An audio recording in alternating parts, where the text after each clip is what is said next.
me. Look, I get doing them coons over in Holla. Hell. I found myself fantasizing about this idea that it would somehow be a linear game. Like it would have made an amazing, just like straightforward game story.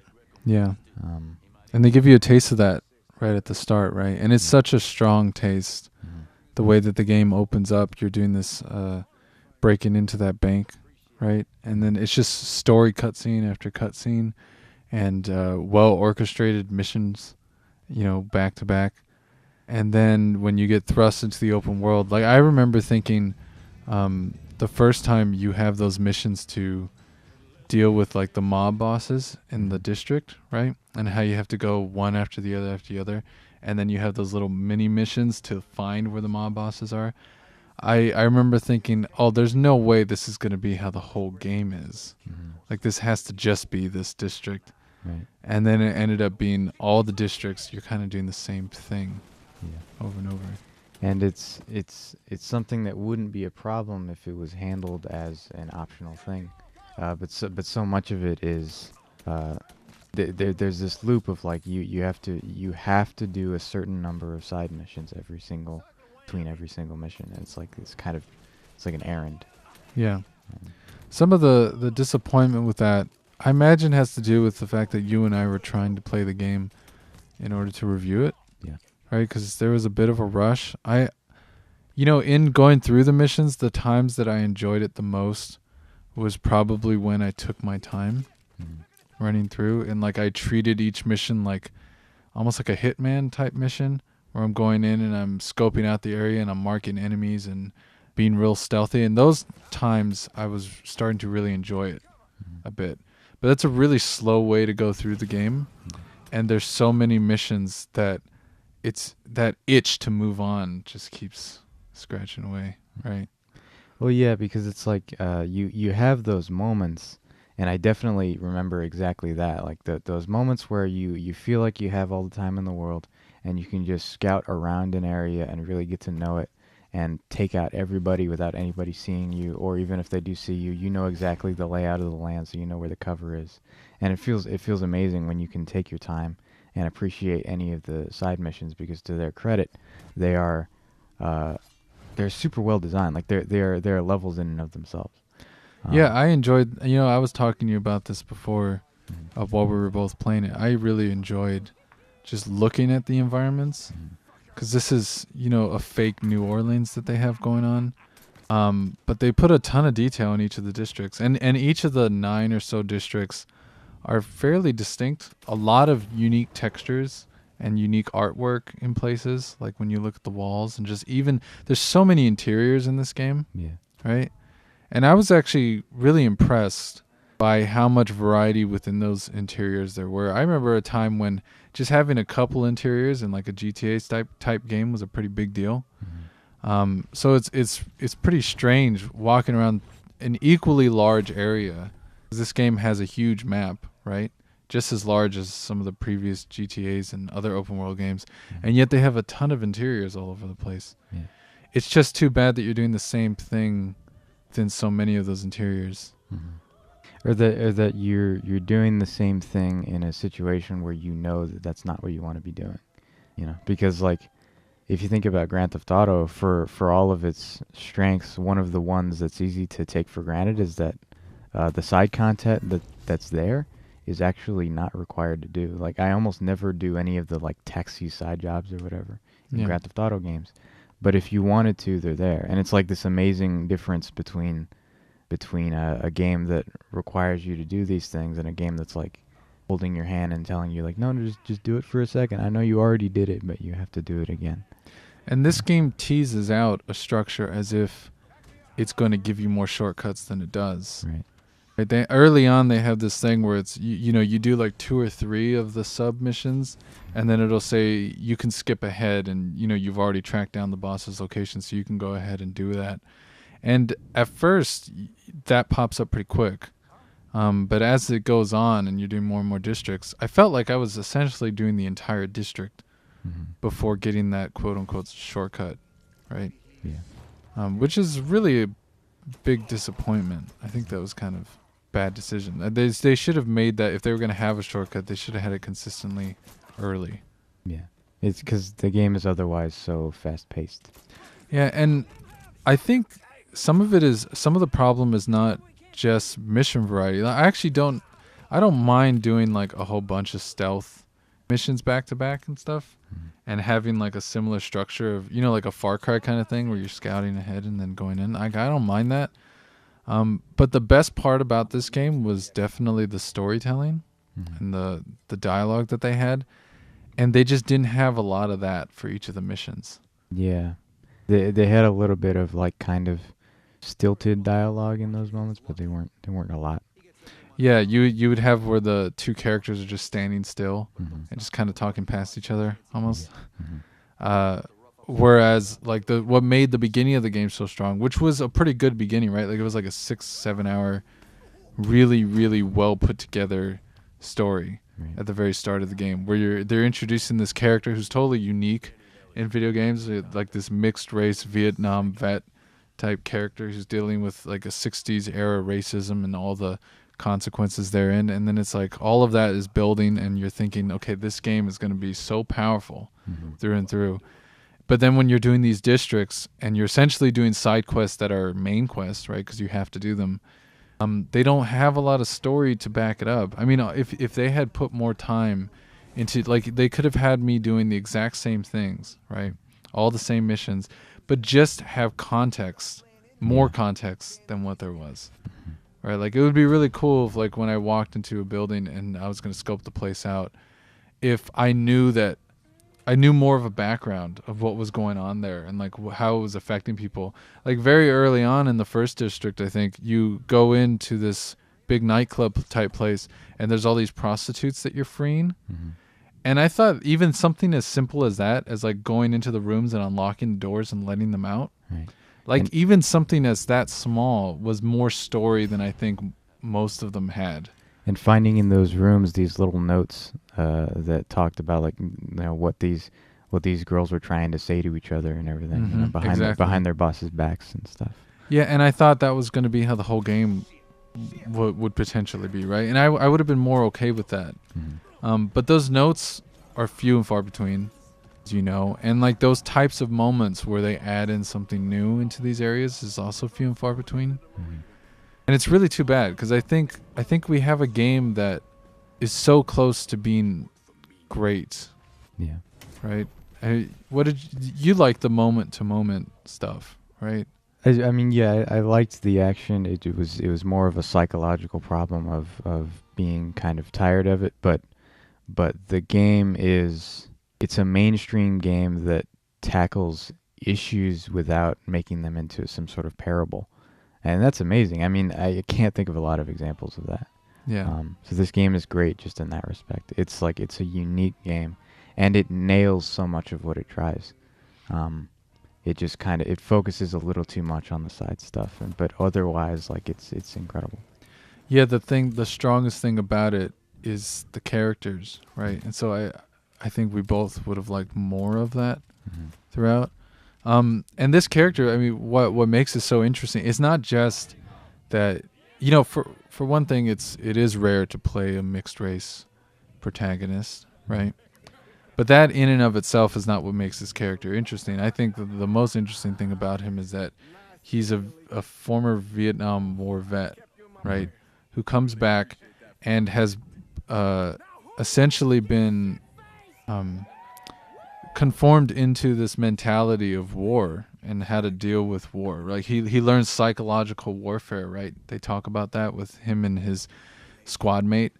And this psychological warfare is what gives him an advantage when he's back on the streets. And that's an interesting concept, because we're taking a very real thing, which is people going to war and being in an extreme situation and then coming home and finding their day-to-day unfortunately quite boring in comparison, right? And quite unextreme, and it's very uncomfortable.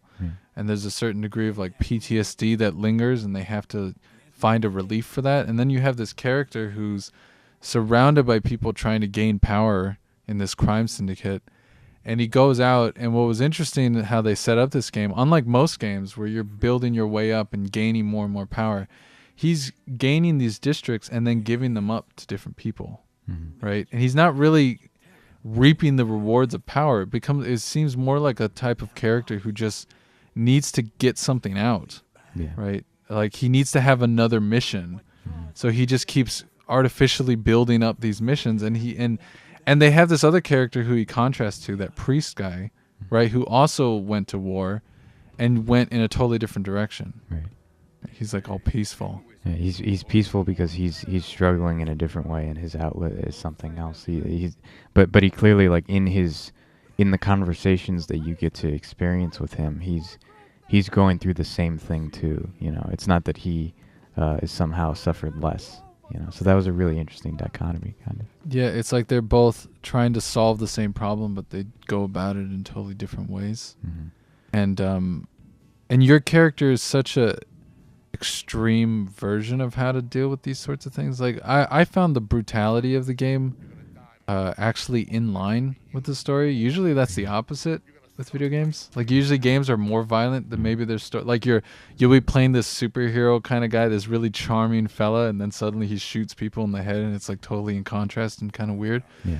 This one, the brutality made complete sense with the kind of character that you were, right? Like the kind of world he was coming from. And some of the brutality is almost humorous, at least in terms of the reaction. Like what's interesting is this character is so caught up in this world, right, of like war being the norm for him, that when he comes home and he's dealing with these high-end criminals, even he is too brutal for them to handle. Like there's literally a brutality attack that you do that will cause everyone else in the room to freak out because they've never seen anyone be so brutal before. And that's actually, I think that comes naturally out of the character. Like it actually makes sense that this person who went to war while all these other people potentially stayed behind and kept their crime syndicate going, like he's in a different state of mind. For him, it's more normal to be brutal, and to it's okay for him to take part in psychological warfare and kind of ruin these people's lives. What I found interesting actually was that there's a lot of like racism in the dialogue. I was surprised that there wasn't as much racism in people's actions. You know what I mean? Like really turning on him because he's black or something. Because it's such in our world, we talk about words and things, but in the world of a crime, you know, of crime in general, I would think that there would be more like hate crime in there. Okay.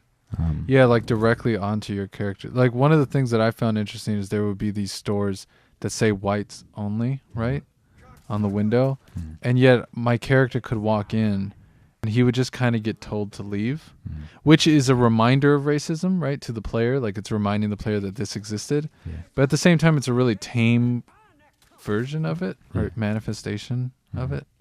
And there's a lot of that where you're being reminded all the time of how racism exists in this world, but I don't know that they make it visceral enough for you, considering how high the stakes are in the general story. Yeah. And it is still maybe that was for the best though, right? Because it is still effective, I think, in terms of, you know, wandering through this world. Like the fact that you'll be driving your car and like police will be looking at you, right? They have that little blue thing showing that the police are always watching you all the time.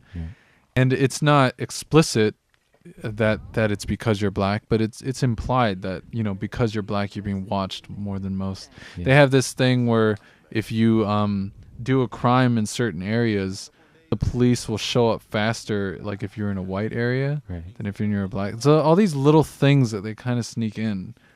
And in some ways it's silly because it's a game, right? And unfortunately, I think games still are relegated to being kind of silly. So like making it a mechanic kind of thing does... well, it doesn't always work, and it doesn't always reflect what's happening, you know? Because it's like sometimes I would get that...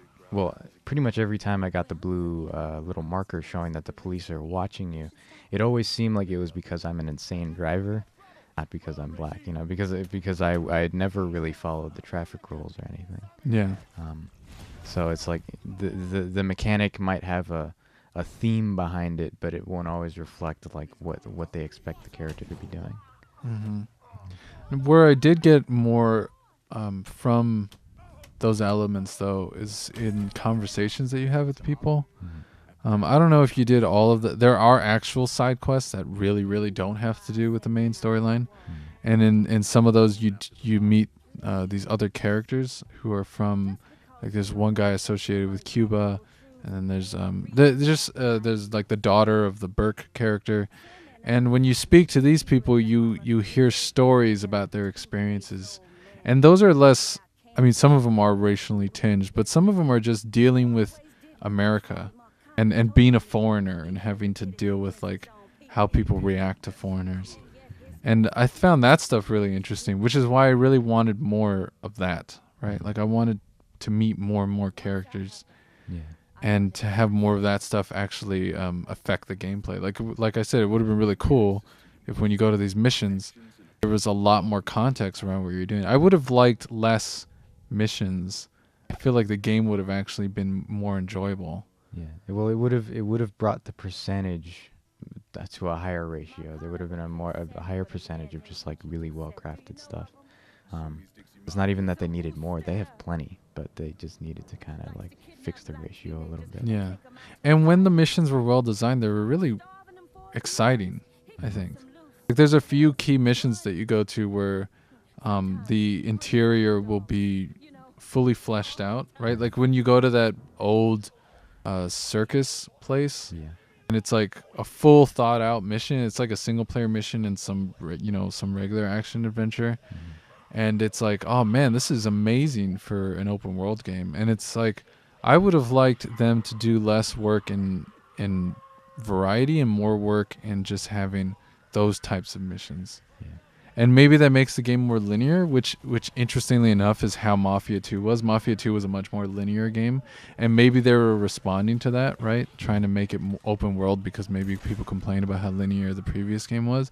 But I think that they're so good at that cinematic kind of stuff that just making it open world is kind of not focusing on their strengths, you know? Yeah, it's a hard thing to think about because on one hand, like, they do their best and they do a lot with the open world to like you said, you know, make it interesting just to look at and kind of look closely at. So they put a valiant effort forward, but it just seems like their real strength was more appropriate for like a controlled experience. Yeah.